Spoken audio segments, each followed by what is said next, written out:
níwájú lẹ́yìn òdì mo gbogbo yín káàbọ̀ sí orí ìkànnì Orísun láti mo kí yín pé ẹ káàárọ̀ ẹ káàsán ẹ káalẹ́ ní gbogbo tẹ́ ẹ bá tẹ́ láǹfààní láti máa wò ìkànnì Orísun láti àjíjẹ ara yóò máa jẹun ọlọ́run nípa ìṣọ̀ṣe gbogbo wa ojú tẹ̀ fún wò àti títẹ̀ fún wò ọ̀rọ̀ òdì kò sì ní fọlá ṣe ẹ ṣeun.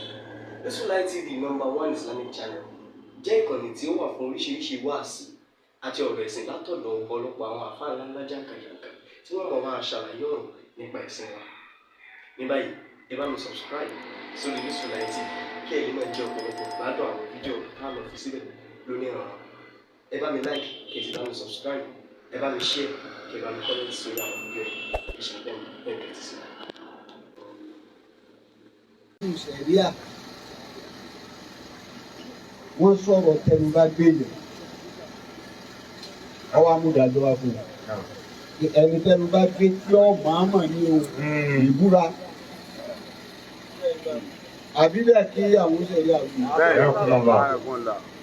Jẹ̀rímà ní ìbúra kéèyàn fúra ọ̀rọ̀ tí ẹ̀dá bá sọ kọ́wá rinlẹ̀ nínú ọkàn rẹ̀ gẹ́gẹ́ bóun ṣe sọ́nu sí nítorí kọ́ bá sọ bẹ́ẹ̀ wọ́n gbé jẹ̀rímà rẹ̀ àmọ́ tó bá yẹ kọ́rọ̀ kọ́ sọ yẹn òun nílẹ̀ nínú ọkàn rẹ̀ àwọn máa gbé yàn sọ̀rọ̀ wọ́n gbé kí ni wá kàfàrà wa. Ọ̀gẹ́dẹ̀ wọ́n gbé ìtànà wá ní kí akéjì mọ́ múnú kílípù yẹn ni pé ẹjẹ́ àfòkúrò ọlọ́run gbogbo àwa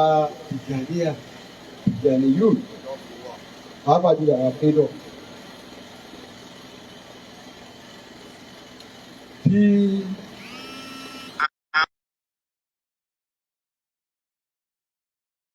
ara ọ̀kan wa ọ̀rẹ́ ìfẹ́ ìdáfọ̀rọ̀ náà. Bẹ́ẹ̀ni wá mi.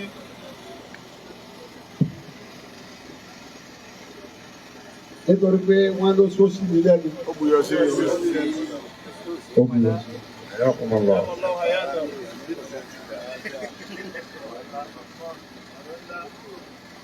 Ẹjọ́ ìjẹun dá sọ̀rọ̀ náà nǹkan mẹ́ta ni. Number 1, ẹni tọ́rọ̀ yìí jáde lẹ́nu rẹ̀ onímọ̀ táàbọ̀ nínú ọmọ tó sọ.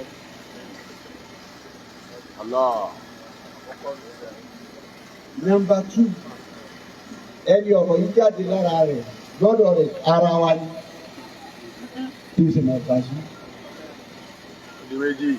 Àbí ká bára wa ni tóun náà jẹ́ Tijaniyuhun méjèèjì ẹgbẹ́ méjèèjì ni o.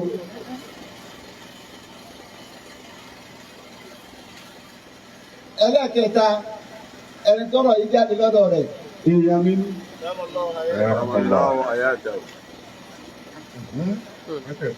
Tọ́ọ̀fún mẹ́ta pé àmọ́ bó ṣe tóun ní ìsìn kò sí tó tó kọ́.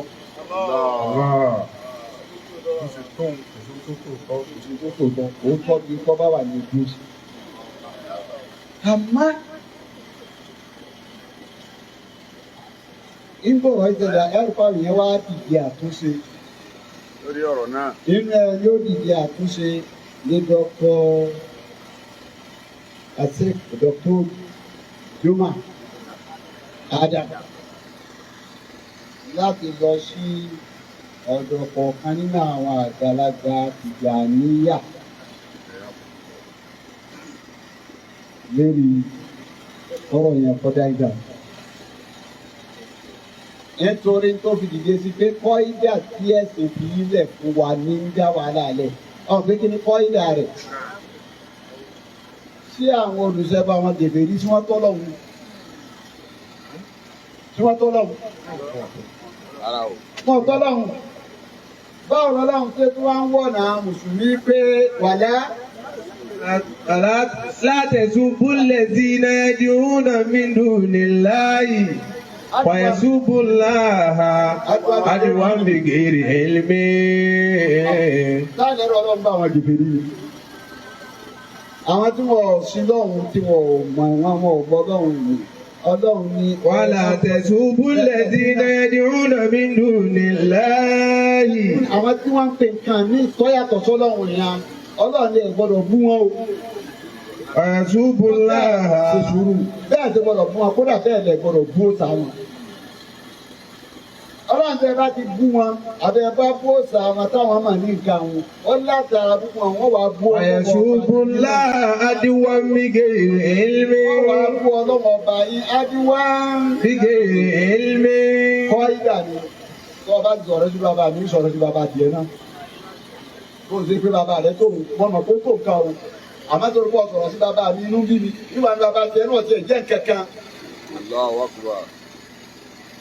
Ó jẹ́ kí àfáwà ṣéèkì máa dábò dìde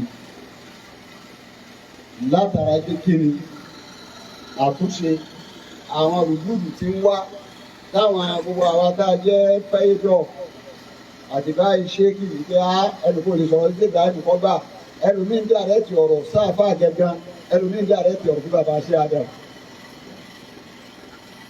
tí wọ́n lè máa bú sí Adam tó lè fi àyè kù. Inú òní dùn. Ó yẹ ká fara ya bẹ̀ ni, àmọ́ ara ya fà ya wọ́n sọ adálábò sí bí àti ẹ̀gbọ́n tó ṣẹlẹ̀ ni. Àwọn àbá àdìdá àwọn àdákẹ́ àmọ́ àwò. Àmọ́ wọn á rí pé bí àfa wa ṣéèkì bí màá Ádámù ṣe dìde sọ̀rọ̀ náà tó iná ọ̀rọ̀ lè kú. Iná ọ̀rọ̀ ní ìkú. Ìgbárata yẹn á sì lọ òun ni ọ̀rọ̀ tó di mórí ní kílíìpù ṣe mọ̀tàb. Èmi náà wá ń tàkì yírọ̀ yìí àtàwọn ọmọ ìyá wa tó kù. Àfá àtọ́ sọ̀rọ̀ àwọn ló gbé. Àwọn ló pe Kí mo rí? àwọn ló pe Àwọn ló gbé àfá. Ìtàwọn báyìí ti gbé èèyàn sọ̀rọ̀ kì í tí ì di jẹ̀rímà ńlá. Tó bá di jẹ̀rímà ńlá ni kò ní ní kàfárà. لا يؤاخذكم الله باللغو في أيمانكم ولكن يؤاخذكم بما عقدتم الأيمان. Kọ́lá ti yẹ kẹ́.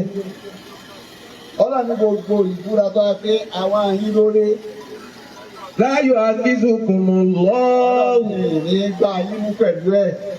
Àbẹ́ ìtẹ́ni ọlọ́wọ́ gba yín lélẹ́ rí. ولكن يؤاخذكم بما عقدتم الأيمان.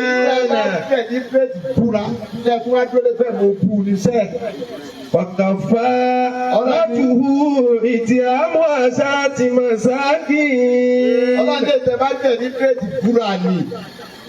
Tẹ màmá búra. Ọlọ́dẹ lè wọ̀ kàlẹ́ lọ lásán o. Ẹ ṣàkàfàrà kẹsì. إطعام 10 مساكين من أوسط. Ẹ sọ pé ẹ sọ bẹ́ẹ̀ mọ́. Ẹ ṣàkàfàrà. Ọwọ́ abẹ́jẹ́ kàfàrà wá kí ni kàfàrà yẹn? إطعام 10 مساكين. Ó ní àsọ̀rọ̀tì màsàkìn. Àwọn tí ò ní kankan, ọwọ́ amẹ́yàn mẹ́wàá nu wọn, ọ̀ bọ̀ wọn. من أوسط ما تطعمون أهليكم. Májèjì mí náà ní àdìkú, òun ló jẹ tó gbajúmọ̀, oúnjẹ tí wọn náà lè jẹ. Ìdájọ́ mi tòun jáde lẹ̀ o, má ṣe sàárà tí wọn ló kí wọn bá fọ́ tó lè gbà. Wọ́n bá fẹ́ ṣe nǹkan fún yẹn, ṣe nǹkan tó fálù. Ó ní ìfẹ́ àmọ́ oúnjẹ bẹ́ẹ̀ lè jẹ, táwọn ará ayé rẹ̀ lè jẹ, irú oúnjẹ bẹ́ẹ̀ ni kò fún un. أو كسوتهم Wọ́n bá rí kọ́ lágbára oúnjẹ ọ̀dà sọ fún wọn. أو تحرير رقبة. Wọ́n bá lágbára méjèèjì nǹkan lọ túkù lẹ́nu ọrú. فمن لم يجد فصيام 3 أيام. Agbára gbogbo tí a kà kalẹ̀ yìí, ọwọ́ agbára ìjọ mẹ́ta pé fún ọ̀rọ̀ kọ́rọ̀ tí mo sọ yìí. ذلك كفارة Kàfárà rẹ̀ pé أيمانكم ọ̀rọ̀ kọ́rọ̀ tí mo sọ yìí o. Kàfárà ọ̀rọ̀ kọ́rọ̀ tí mo sọ yìí, àwọn ẹjọ́ mẹ́ta, kọ́kọ́ aṣọ tó wà bọ́ bàbá ta ẹ̀yàn ọmọ ẹ̀yà ẹ̀kẹ́ fèrèjì mi, àwọn ló gbé mi o. Ṣé ojú báwo lọ? So látara bẹ́ẹ̀, sọ àwọn ọ̀pọ̀lọ́ ló lè dájọ́ ọkàn. Ọlọ́run mi Èyí dájọ́. táwa rí ni pé àwọn bí àfa àdìpò àfọ́ọ̀lì máa má láti bẹ̀rẹ̀ ṣé Ibrahim Quran àti Jàní àlọ́ bí àfa. Súfì ló sì tọ́ Súfì ṣé Ádámù. Bàbá fi ilẹ̀ fún abísúlì àwọn tó wọ́n tó kú. Onímọ̀ sí ni. Bẹ́ẹ̀ bàtà àtẹ̀pà ṣé Ibrahim yóò àjọ máa lọ rí. Ọ̀pọ̀ ọ̀dọ̀ rí bẹ́ẹ̀. ọ̀pọ̀tọ̀ àmọ́ níbẹ̀. bí màá bá pọ̀ jù lọ mi máa jẹ́ wíjídù.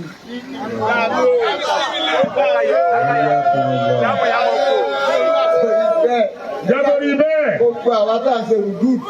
Lọ́wọ́ àtà ń dẹ́ padà, tá ń bẹ rùdú. Tá ń lẹ òkú ọ̀rọ̀. Tá ń lẹ́ òkú ọ̀rọ̀. Ní ti lára. Ní ti lára. Yálà fàdà ńlẹ̀ mọ́ ni. Yálà fàdà ńlẹ̀ mọ́ ni. À ń tara títà àfa sọ sí tó ń ṣe báyìí, à ń sọ sí bàbá sí Ádámù ni. Àbá ń sọ bàbá sí Ádámù ni. Ẹ dákun torí Ọlọ́run. Ẹ dákun torí Ọlọ́run. Ẹ jẹ́ ká ṣe sùúrù. Ẹ jẹ́ ṣe sùúrù. Nísìkìrú. وصابروا ورابطوا واتقوا الله لعلكم تفلحون. ربك رب العزة عما يصفون. سلام على المرسلين. سليمان بن